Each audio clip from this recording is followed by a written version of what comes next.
G'day guys, how are you? Hope you're all having a fantastic morning, if that's the time of day in your part of the world. This morning I'm going to be doing a movie review. Now I did this review 2 days ago, and for those of you who saw that, you're probably wondering why I deleted it and doing another one now.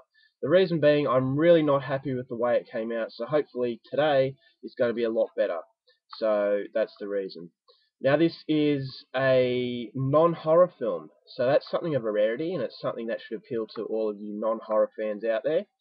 But some things never change. It's a foreign film, so foreign language English subtitles. I'm sorry if that's not your thing, but yeah, by this stage you should know that majority of my films are of this nature.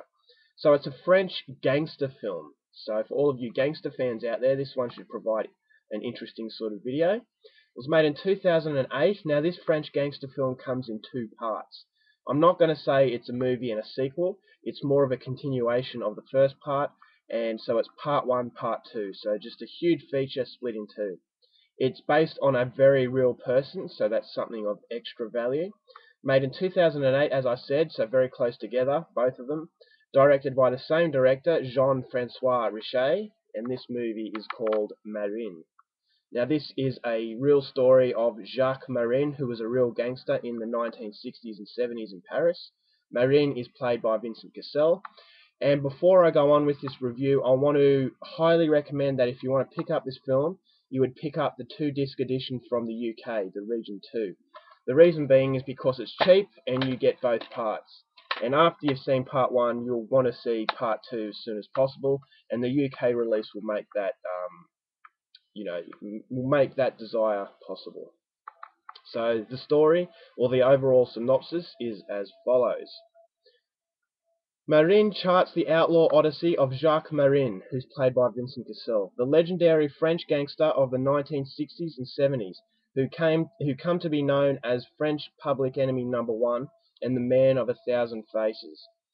Infamous for his bravado and outrageously daring prison escapes, Mesrine carried out numerous robberies, kidnappings and murders in a criminal career that spanned continents until he was shot dead in 1979 by France's notorious anti-gang unit. 30 years after his death, his infamy lives on. Mesrine was helped along on the way by beautiful and equally reckless Jean Schneider, a Bonnie to match his Clyde. Mesrine made up his own epic between romanticism and cruelty, flamboyance and tragedy.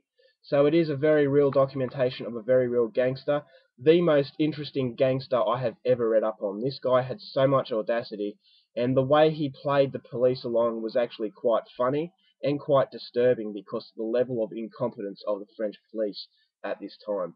So part 1, called Killer Instinct, is really an introduction into the character of Jacques Mesrine.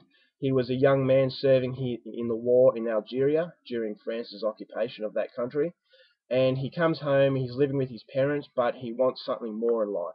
So pretty soon he's introduced into the neon lifestyle of the French gangster scene, and he quickly makes his way up the criminal ladder, and before too long he's really made a name for himself. The public really know who he is, and the public are beginning to side on him, and that makes it even harder for the police to stop Mesrine, because he's pretty much doing whatever he wants at will. He's taunting the police through the media, and he really has a strange relationship with the public, and the police really hate him for it, and they just can't quite catch him.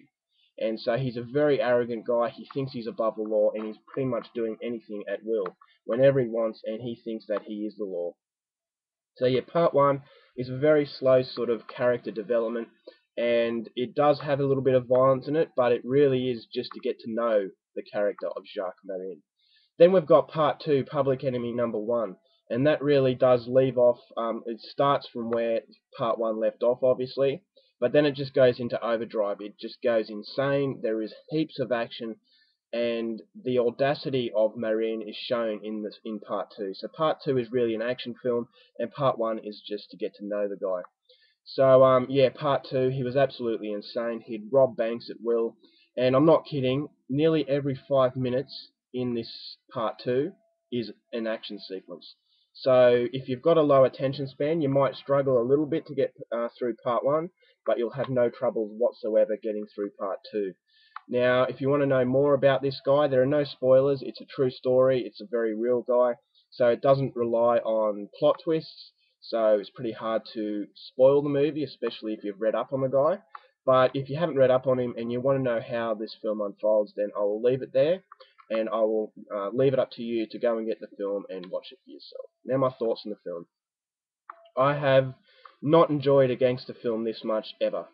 Now, I'm not really a gangster fan. Hollywood gangster films, Godfather, Goodfellas, all those kinds of films, in my opinion, no disrespect for all you gangster lovers out there, in my opinion, you've seen one, you've seen them all. So they really got boring to me, and I really just switched off. I didn't mind The Godfather, but the rest of them were okay. I know a few of you out there are big fans of those movies, so I apologise if I've upset you. But as far as I go, I'm not really into gangster films. But I saw this, being French and being such a Vincent Cassel fan, I had to check it out. And it really didn't disappoint me because it's not like your typical gangster film. Now, it's more a case of looking at one person and just how psychotic this guy was. He had a lot of charisma, had a lot of charm, but at the same time he was just such an arrogant guy with no fear. And that really did paint quite a scary guy. You could see why he was popular with the female population, and you can see why he was feared amongst other men. Because this guy was brutal, the film is brutal, and he'd stop at nothing to get what he wants. And he treated his women badly. Although, at the start he treats them very well, but then he starts getting sick of them. And he thinks that, he can get any woman he wants. So his arrogance really gets in the way of being a genuine likable character. It's a very unique sort of criminal. It's kind of like Ned Kelly. Now, for all of you Australians out there, you know who Ned Kelly is. A criminal, but a likable sort of heroic criminal. So that really does make a very unique sort of bad guy, and that's exactly what Jacques Marin was. He was a guy who was well liked, and it made it even harder for the police to get to him. Now, the police at this time were very incompetent, and the way that they deal with Marin at the end is very gangster-like. So all you gangster fans will be really happy with the way it pays off at the end. Now, as I said, number one is really just a slow character development, but number two is just all guns blazing. And I haven't seen an action film that's made me enjoy it as much as Marine Part 2. For all of you gangster fans out there, this is an absolute must.